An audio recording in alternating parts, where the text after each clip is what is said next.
Oi, gente, tudo bem? Eu sou a Carla e hoje eu, a Yara e a Kathleen vamos abordar a questão de Mendeleev e a tabela periódica.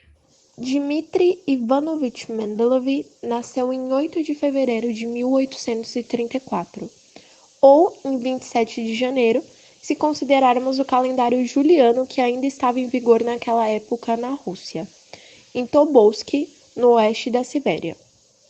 Ele era o caçula de muitos filhos e seu pai era diretor de um ginásio, mas no ano de nascimento de Mendeleev, ele ficou cego e o cargo principal de cuidar dos filhos ficou nas mãos da sua mãe, que se chamava Maria.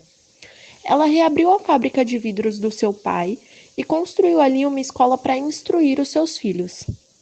Nas escolas em Tobolsk, Mendeleev não era visto como um bom aluno.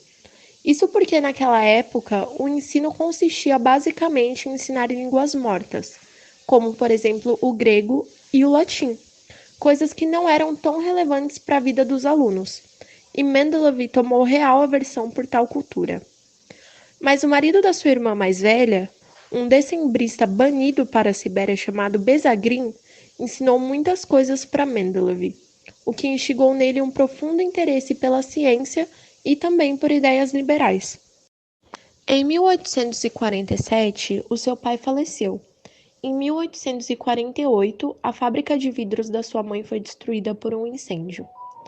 Em 1849, sua mãe Maria mudou-se para Moscou com Mendeleev, que na época tinha apenas 15 anos, e com outra de suas filhas menores, Lisa. Essa mudança não foi nada fácil, mas o principal objetivo de Maria era dar uma ótima educação ao seu filho.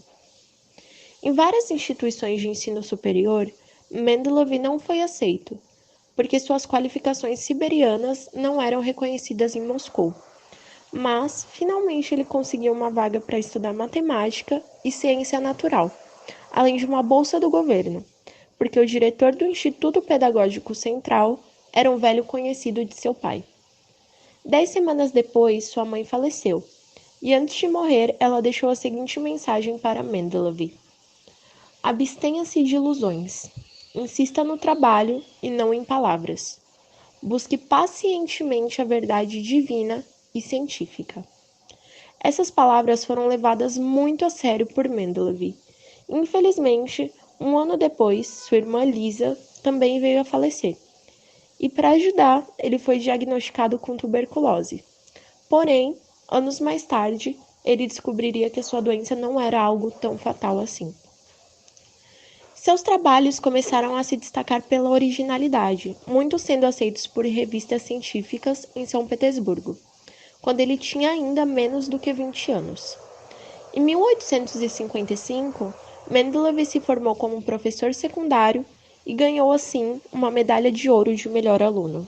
Em 1859, ele conseguiu uma verba do governo para estudar no exterior por 2 anos, assim indo para Paris.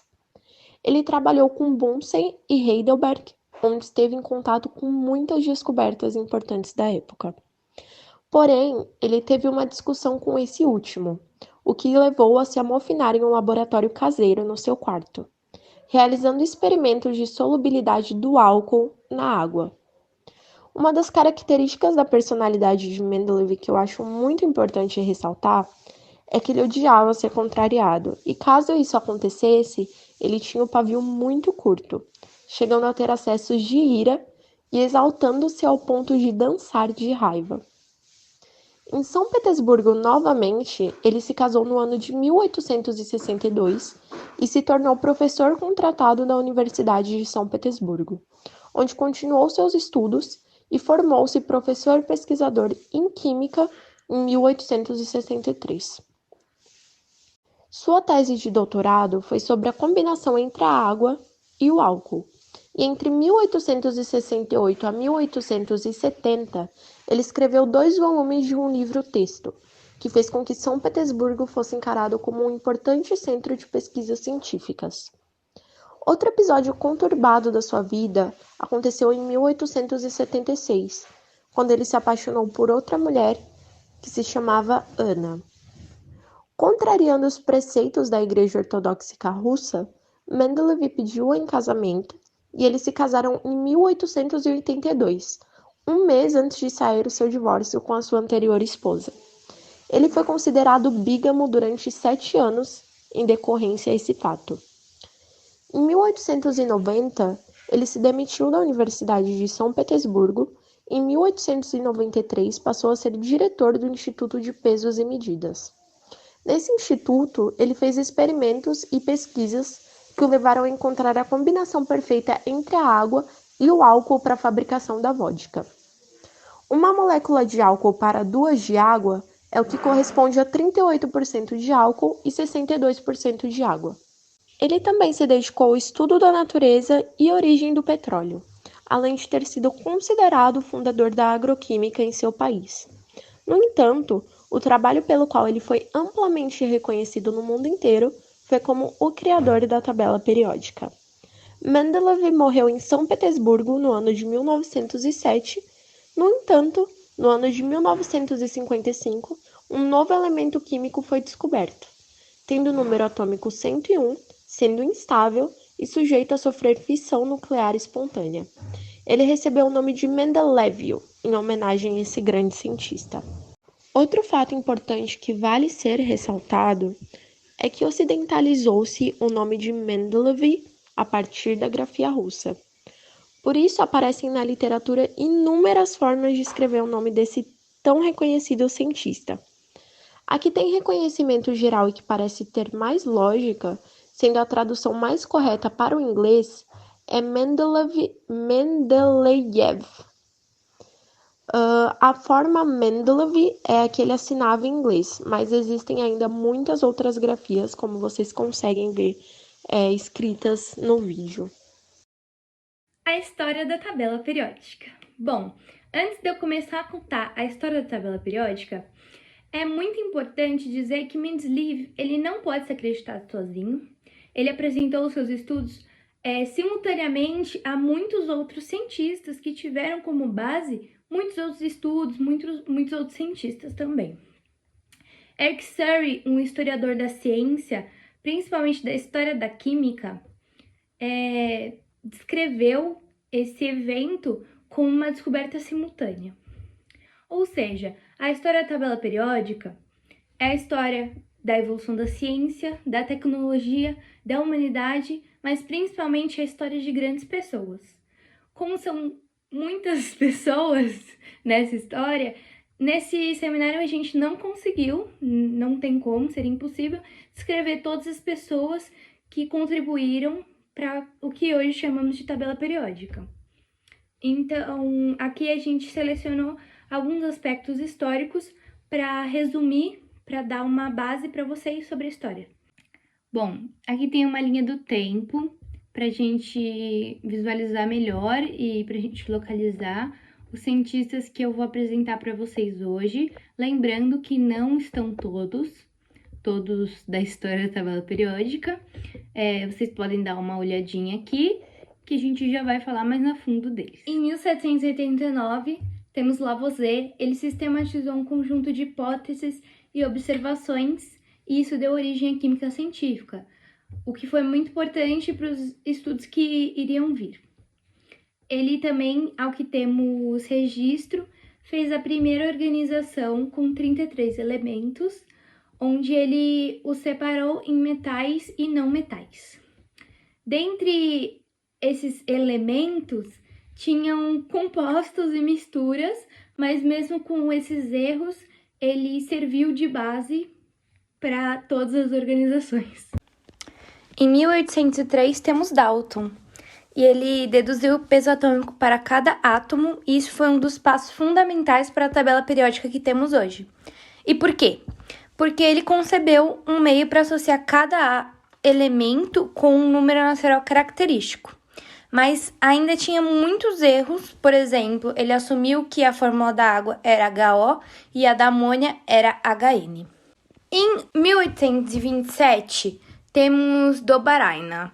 Ele formou o que chamamos de tríades, que foi o agrupamento de 3 elementos com propriedades semelhantes, e essa foi a primeira vez que foi relacionado as propriedades dos elementos com as massas, e esse foi um dos estudos utilizados por Mendeleev.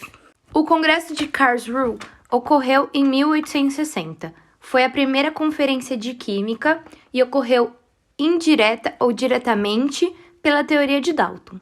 Teve participação de químicos famosos como Banzai, Mendeleev e Mayer, e muitos outros. Teve um efeito catalítico sobre o desenvolvimento da tabela periódica, porque, dentre os conceitos tratados por eles, teve a elucidação do peso atômico feita por Cantzaro. Champ-Courtois, em 1862, apresentou, ao que temos registro, a primeira tentativa de desenvolver a tabela periódica com o parafuso telúrico, onde os elementos ficavam em uma curva helicoidal em ordem crescente de peso atômico. Ele foi, ao que temos registro, o primeiro a reconhecer que as propriedades dos elementos são uma função do peso. Em 1864, Odlin, baseado nas tríades, organizou 57 elementos em ordem crescente de peso atômico. Ele também apresentou um artigo no Congresso de Karlsruhe. Newlands, em 1865, formulou a Lei das Oitavas, que relacionava os elementos com as notas musicais. Ele organizou os elementos em 7 grupos com 8 linhas, mas, infelizmente, a sociedade da sua época não estava pronta para os seus feitos. Mas, mais tarde, ele foi reconhecido e ganhou a medalha Davy, dada pela Royal Society. Henrik, em 1867, foi provavelmente o único que organizou o sistema de uma forma circular e incluiu os elementos semelhantes em um grupo. Por exemplo, ele colocou corretamente o cobre, a prata e o ouro juntos em um grupo. Até Mendeleev negligenciou isso em sua primeira tabela. Mendeleev, em 1869, organizou uma tabela periódica com todos os 63 elementos que eram conhecidos na época, aumentando seus pesos em várias colunas. Ele foi premiado com a medalha Davy pela Royal Society pela descoberta das relações periódicas dos átomos e dos pesos junto a Mayer. Mayer, em 1870, baseou sua hipótese na teoria de Dalton e na hipótese de Avogadro.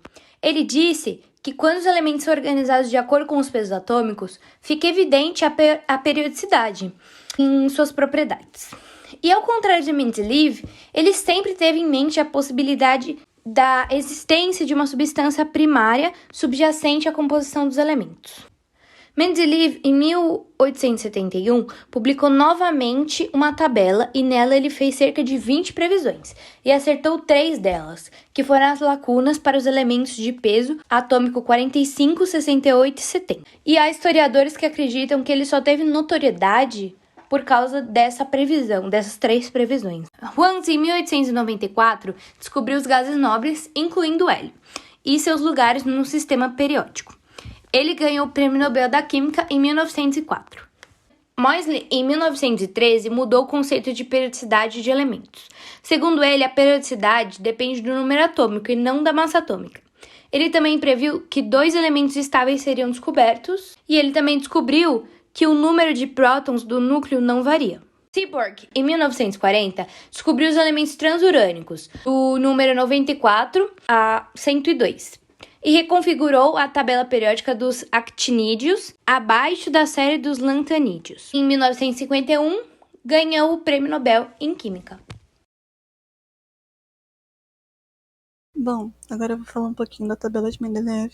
Vou falar um pouco do desenvolvimento da organização dessa tabela periódica, da previsão que ele fez sobre alguns elementos, focando em 3.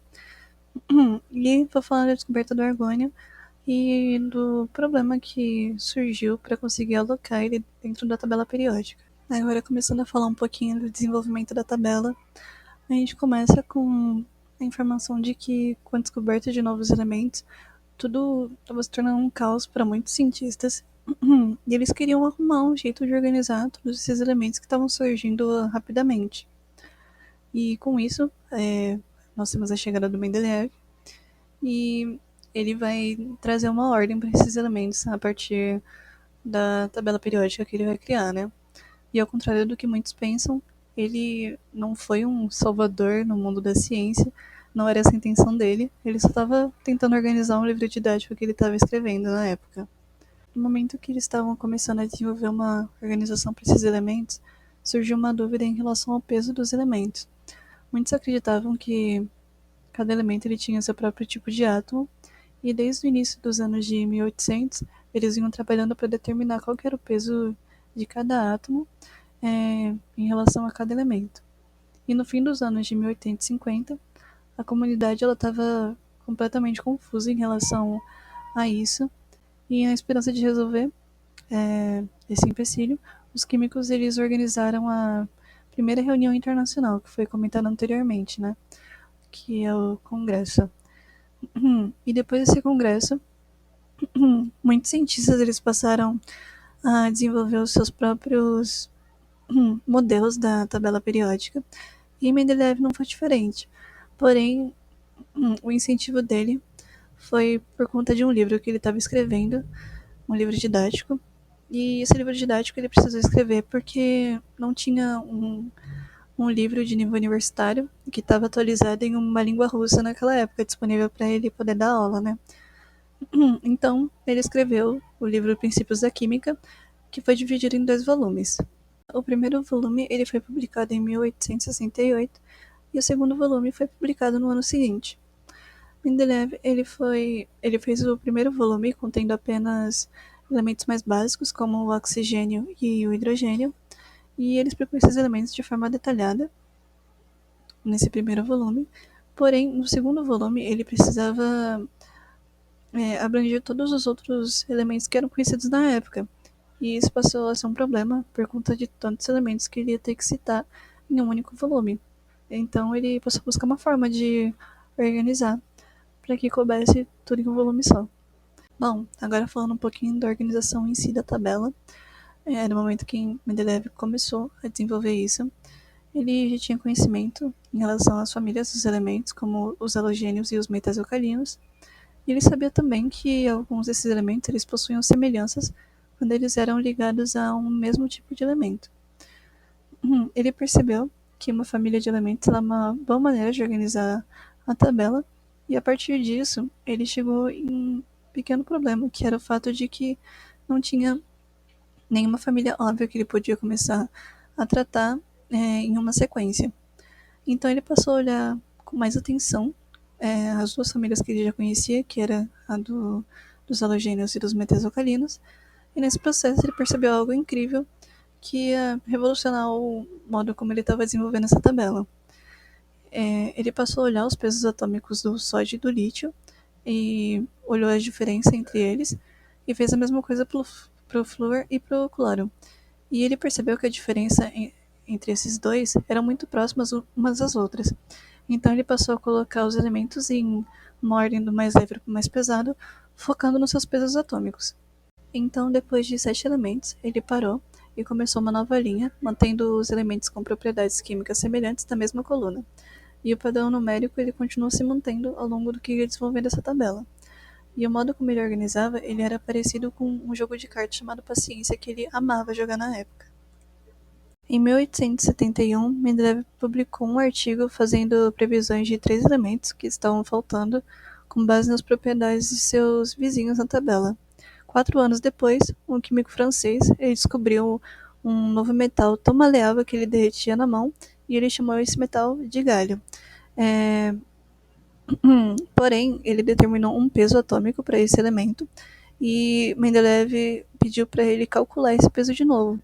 E esse cientista ficou meio confuso, porque ele falou, tipo, tá, eu calculei tudo certo, por que você, que eu nem conheço, tá falando que eu tô fazendo algo errado?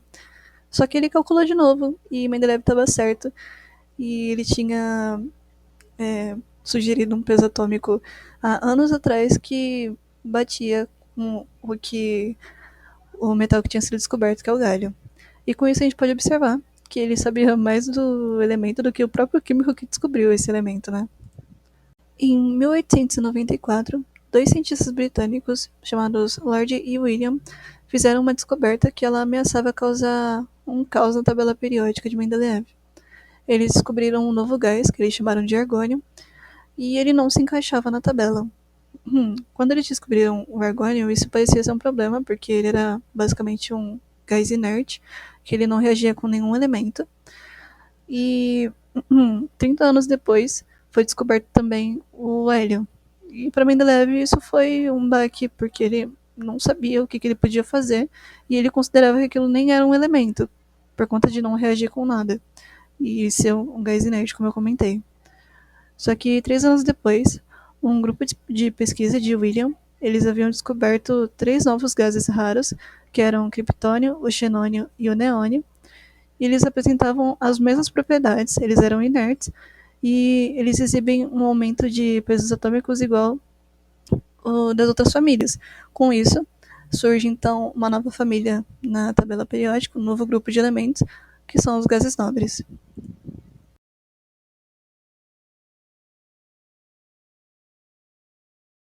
Após nossa apresentação sobre a tabela periódica e a contribuição de Mendeleev e de outros diversos químicos e estudiosos, podemos então concluir que Mendeleev não foi o único. A tabela periódica não foi simplesmente inventada, mas sim foi criada a partir de poucos elementos e da sua investigação.